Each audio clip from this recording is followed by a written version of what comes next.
Time for another Mark's Comic Haul. Y'all, this time with a little Batman flair. That's right, Batman Day was last Saturday. I hope you guys got a chance to go out to your local comic shops and pick up some of the promo Batman Day comics. But just in case you didn't, I'm going to show you what you might have missed. My name is Mark Walters. This is Mark's Comic Haul. Y'all, if you guys are new to this channel, please do me a favor, like and subscribe if you enjoy this content. If you don't, hey, listen, no pressure. You know, I would appreciate the sub, but if it's not your bag, it's not your bag. So, on this episode, I'm going to show you new comics of the week. Got some cool stuff this week. It's kind of a good week. And then there's a few things I missed that I'll tell you that I'm going to try to see if I can pick up later from maybe some other stores. So we'll see what happens. But yeah, we'll start off with the Batman Day stuff, shall we? I know Adam West would be proud. By the way, Adam West told me I do the best impression of him he's ever heard. Honest to God, I'm not making that up. Someday I'll do a more full impression for you guys. Anyway, okay, well this, everybody can get this. In fact, you could probably get this week at your comic shop, and that's DC Connect. Newest issue of, this is basically like DC's previews, showing what they have coming up. Previews Batman 118. New team of Joshua Williamson and Jorge Molina, right there. Alright, so here you go, Batman Day. Batman the World, #1. As you can see, it says Batman Day right there. And what this is this is just a preview book of Batman the World, which actually came out last week. So you can pick up Batman the World. You can pick up the full version of the book. This is just like, I think, you know, the first part of it. So it's like a preview book for Batman the World. So anyway, it's kind of a cool book. Batman Fortnite 0 Point. This is basically a reprint of 0 Point #1, only it does not have the Fortnite code in it. So what's the point? I mean, like, that's pretty much why everybody was hunting these books down anyway, was to find the code. So it's a reprint without the code. So in other words, all the Fortnite fans aren't going to care because it doesn't have a code in it. But anyway, so that's the difference right there. It says free, and does it say Batman Day? Yeah, Batman Day right there. Batman Day. Oh, and then this is Batman Night Watch, which says right there, Batman Day Special Edition, Batman Night Watch. I'm not 100% sure. I think this is a online comic that they printed in comic book form, but it might actually be something that's already come out. I think it's a self-contained story. I just wasn't familiar with it. And I don't think all stores got this, because I went to another shop that said they only got those other 2 books, and then the shop I went to today had this one, which I hadn't seen before. So I don't know if there was something special about this one that you had to do to get it. Anyway, those are the Batman Day books. So check your local comic shops, see if they got some. If they didn't, it's possible they didn't, although I'm pretty sure DC sent out Batman Day books to everybody. Also got my hands on another copy of Joker #7, the Ben Oliver cover, and was kind of surprised I got this, but another copy of ENIAC #1, the first printing. So now I've got a couple copies of that book. I don't know if I should just hold on to those. I mean, you know, I'm not sure what the long-term demand for that's going to be. Alright, so new books of the week. We'll go DC, Marvel, and then Independent. And I got a couple of magazines. Well, one. Okay, so DC, we got Batman #113, part of the Fear State storyline that they're doing with Scarecrow. And I believe this does have an origin story in it. So look for that. Yeah, that's cover A, Batman 118. And this is cover B, which I thought was pretty nice.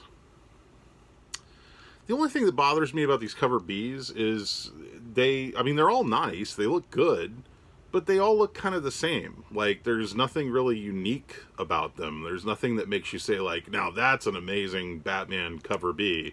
You know, they all kind of look like this. So, oh well. Batman Secret Files Miracle Molly #1. So this is the new character that Tinian introduced, Miracle Molly. And it's kind of a self-contained issue, I guess, all about her specifically. And that's cover A. This is cover B. And I was lucky enough to pick up the 1 in 25. I think it's a 1 in 25. Yeah, 1 in 25. But I gotta tell you, I was kind of disappointed because I was really hoping it would be something special. This is the 1 in 25. This is the cover A.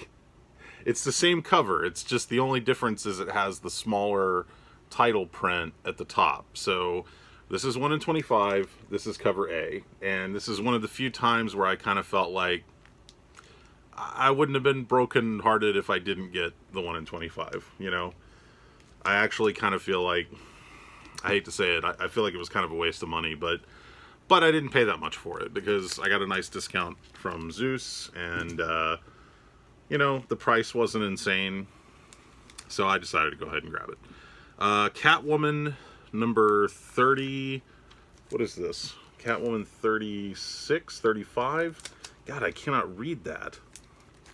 All right, what does that say right there? Catwoman 35. God, I can't. It's real weird. Like in the dark, it just blends in with the background. But anyway, this is the Jenny Frison cover B. A really nice Jenny Frison cover for Catwoman 35. I didn't even bother with cover A because I just thought this cover was so nice. So I got a couple of those. Yeah. Okay, so moving right along, we've got Nightwing 84. This features the first appearance of the new Batgirl costume, which I think leads into Batgirl's #1, which is a new book that's written by my friends Becky Cloonan and Michael Conrad, and comes out, I want to say it comes out in a couple of weeks, but it may be longer than that. I can't remember. I know it comes out soon. But anyway, Batgirl does not appear until the final page of this issue, but it does feature a new costume. And I'm pretty sure it leads into Batgirl's #1. That's cover A. This is cover B. And I went ahead and splurged and got the 1 in 25 variant.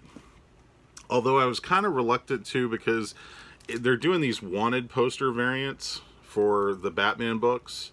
And so this is the 1 in 25 variant for Nightwing 84. And it's cool. I mean, you know, it looks like a movie poster. It's kind of a neat, you know, cover. But if it had Batgirl on it, it would be even better, seeing as how that's kind of the big hook of this issue. But I went ahead and splurged and grabbed that. Because, again, the price was good on it. And with my discount, it made sense to just go ahead and do it. Okay, so Marvel, The Death of Doctor Strange. This book had like 5 different variant covers on it, and I just grabbed one, and that was the Scotty Young, because I thought it was just the most fun of the covers. It's pretty funny stuff. Look at this. Come on. How can you not love that? Anyway, I grabbed a couple of those, but that's all I got for The Death of Doctor Strange. I may go back and pick up a different cover, but that was the one I liked best. Fantastic Four number 36. This is the Mark Brooks cover A. Just a really nice Johnny Storm flaming out there. And as you can see, it's even affecting the logo of the book. And I also managed to get a hold of the Miles Morales 10th anniversary. I don't know if this is what you would call a cover B or a cover C. But yeah. And there is a really nice Penguin exclusive variant cover by John Romita Jr. And I almost grabbed it, but the price they had on it was just a little bit high for me. I may still go by and pick it up if it's still there. Also, there's a little bit of damage right here. I don't know if you can see it, but they told me these were all pretty banged up. I don't know if there was a problem with the printing or what. So this is kind of interesting. This is Guardians of the Galaxy number 18, which came out today, and this is the Miles Morales 10th anniversary variant. I did not grab the cover A, but I think I might go back and get the cover A, because here's a spoiler alert for you. They canceled the book with this issue, and that was something that I don't think a lot of people knew about. So like the last page of this issue is like, goodbye, we're done. No warning. So Guardians of the Galaxy is over. It's over. I'm sure they'll relaunch it with a new number 1, probably when the new movie comes out. But I don't think any of the fans saw that coming, so that's kind of unusual. Moon Knight number 3. This is the Miles Morales 10th anniversary cover B, C, D. I don't know. There's like, all these books have ridiculous numbers of variants. This also features the new Miles Morales costume. So there is a Miles Morales, is it number 27? I think it's number 27. There's a second print that came out this week of Miles Morales that has the new Miles Morales costume on the cover, and I guess technically that's going to be considered the first appearance of the new costume on a cover, although this came out in the same week. So I grabbed 2 of these because the Miles Morales second print, I guess retailers did not order enough of those, so the shop I went to did not get any of them, and I'm hoping I can get some from a different shop, so we'll see. I'll let you know. Shang-Chi number 4. This is actually a holdover from, I think, like 2 weeks ago. For some reason, they did not get enough of these, or they got shorted on their orders, so they're just now getting this for me. But it's the Miles Morales 10th anniversary cover, which I thought was really nice. I think this is one of the nicer of the Miles Morales 10th anniversary covers. So yeah, I was happy I was able to finally get that. And then independent, just a couple of things. I got Vampirella number 3. This is the Derek Chew variant cover number, I don't know if it's variant cover B or A. I honestly don't know. There's like, again, with Dynamite, there's like a billion covers for each book, so you never know what the cover is. But, you know, nice cover. Good Lord. So yeah, I had to get that one. This is He Who Fights with Monsters, number 1. This is a new book from Ablaze. And this is cover B, I think. And it's meant to be a tribute to the classic John Byrne Fantastic Four cover with the trial of Reed Richards. There's like 4 different covers on this book. I grabbed this one just because I thought it was the most fun. I really wasn't blown away by the other covers, but I did grab, and I only grabbed it because the price on it was just way too low for me to pass up. This is the 1 in 10 copy variant. This is cover A by Deledera,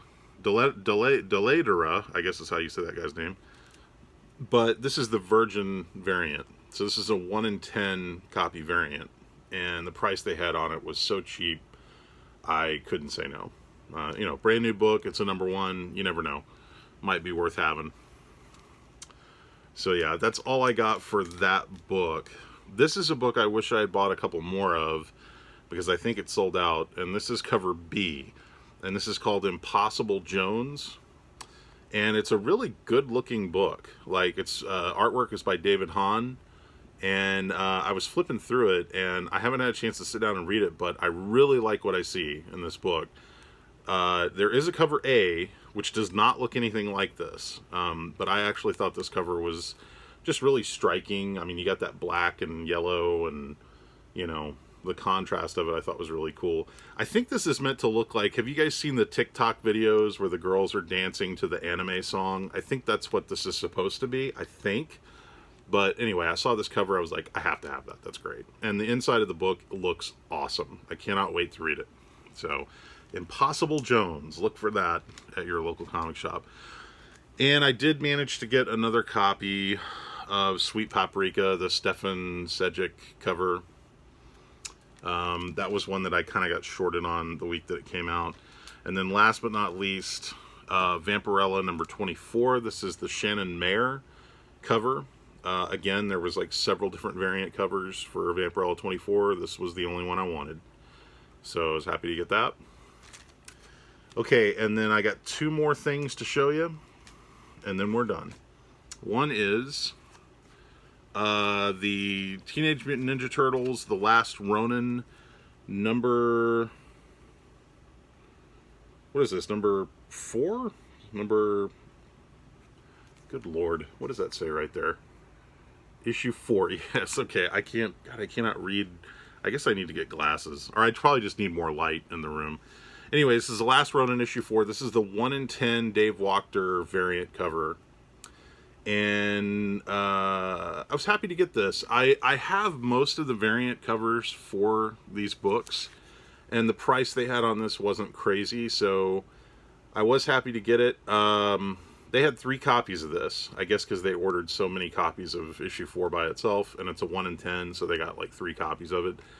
If you do pick this up, be sure and check the spine, because I checked the spine, and this copy is great, but the other 2 I saw had some damage, like they'd gotten banged or something, so be sure and check the spines on these. And then last but not least, I thought this was really cool. This is a new magazine that came out called Shudder, and this is Shudder number 1, and this is meant to look like, I'm curious if anybody recognizes this. So I'm going to open it up and show you. This is not Jack Davis, but it's certainly a nice tribute to Jack Davis. This is Creepy, basically Creepy number 1 homage, and I have Creepy number 1, which has a fantastic werewolf story by Frank Frazetta in it. So anyway, this is sort of like a tribute to Creepy number 1. Now, unfortunately, the copy I got a little banged up, but not bad. But if you look, I mean, look at this. It looks just like an old issue of Creepy. Black and white newsprint on the inside. Look at that. Just gorgeous. Art by Benito Gallego. If Benito Gallego is who I think he is, he does an absolutely amazing sort of imitation of John Buscema. And yeah, these are the same guys that do Vampirus Carmella, I think. So they've kind of got this whole throwback to these tribute, you know, this tribute to old comic magazines down. Anyway, when I saw this one, I was just like, I have to get this. And it's pretty cool. And I think it's only $5.99, which honestly, for a magazine like this, is pretty good. Although I'm sure it's cheap for them to print it because it's all black and white. I'm just trying to show you some of the select portions of the interior here. Legacy of the Vampire. Pages have some printer creasing that is just kind of standard. Like, I don't think you can really avoid that. So my copy is not in perfect shape by any means, but you know what? I'm fine with that because this is something I think I'm just going to enjoy kind of plowing through. Oh, there's a nice little thing about the Frazetta Art Museum at the back. Look at this. When I was dead.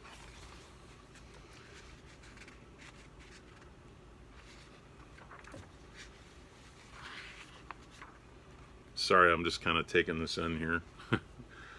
And oh, and here's the back cover. But that's pretty cool, man. I mean, for a monster kid like me, I dug this. I was like really happy I got a copy of this. So it's called Shudder number 1. I think this was originally going to be called something else, and they had to change the title to Shudder. But yeah, see if you can find that at your local comic shop. I'm actually going to see if I can get my hands on another copy of this, just so I'll have 2, one to read and one to kind of keep. But especially if you're a fan of the old creepy magazines, be on the lookout for that. Okay, guys, that's all I got.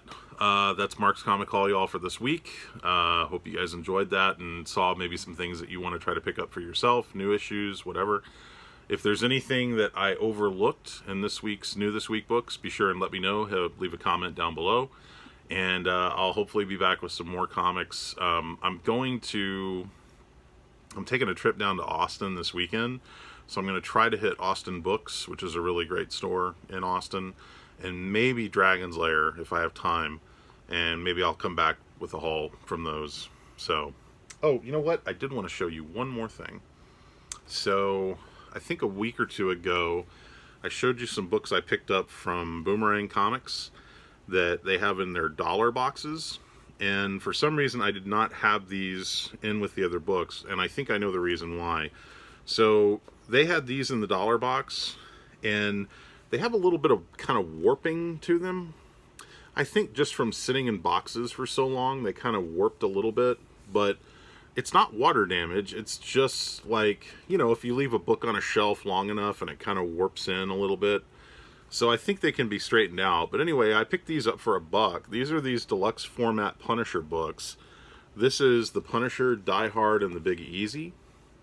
I didn't have these. I was actually surprised when I saw them because some of these I didn't even know existed. So it's perfect condition with the exception of just a little bit of that kind of warping. But I think that can be flattened out. I'm going to see what I can do with it. The Punisher Bloodlines. Now this one I had seen before, but I don't know if I ever owned a copy of it. I can't remember if I did or not. Anyway, these are all, you know, these deluxe format. Like even when these came out back in the day, they were $6 books. So, and they had them in their dollar box, so I was happy to grab them. The Punisher G-Force, the Punisher going into space. There was a book called Space Punisher that came out a couple of years ago, written by Frank Thierry. I wonder if this was his influence for that. But yeah, it's kind of a cool cover. Punisher fighting on top of a rocket. And last but not least, the Punisher The Prize. And this is another one that I know I've seen before, but I can't remember if I ever owned it. Yeah, so those are kind of cool for $1 a piece, you know, deluxe format Punisher books. So my thanks to Boomerang Comics for adding those to my collection. $4 for all those. So yeah, that's all I got. It's new this week stuff, and then a couple of older things like that, and that's pretty much it. So I hope you guys enjoyed that. If you want to find out more about me, you can go to bigfanboy.com or dallascomicshow.com. Dallas Comic Show is coming back November 6th and 7th. We've got some really cool people coming. If you're a Twin Peaks fan, you're definitely going to want to be there. There's going to be some really awesome people there. Sherilyn Fenn, Harry Goes, one that I can't say yet, but I'm itching to say it. Hopefully we'll have it confirmed by next week. And then also the lovely Deborah Foreman of Valley Girl fame. She's going to be there. Howard Chaykin is coming. I'm really excited about that. Greg Laroche, classic comic artist Greg Laroche. He's never done a Texas show, so this will be his first time doing a show in Texas, and we're working on a couple other cool things. I was talking to Ben Dunn today from Antarctic Press, and I think we may have a couple of exclusive comic books available at the show, so stay tuned for that. Anyway, yeah, if you want to find out more about me, bigfanboy.com, dallascomicshow.com. Check out my movie review podcast at bigfilmshow.com. It's called The Big Film Show, but the website is bigfilmshow.com, and also look for it on YouTube. Be sure and subscribe to that if you can. And that's pretty much all I got. So I hope you guys got some cool stuff. And like I said, if there's anything I missed, mention it down below. I would appreciate it. I'm going to skip my shout outs because I've been doing them in so many videos. I feel like I'm just parroting myself. But all you guys that watch my videos and leave comments and leave likes and everything, I appreciate you. Thank you so much. I'm Mark Walters. See you guys next time.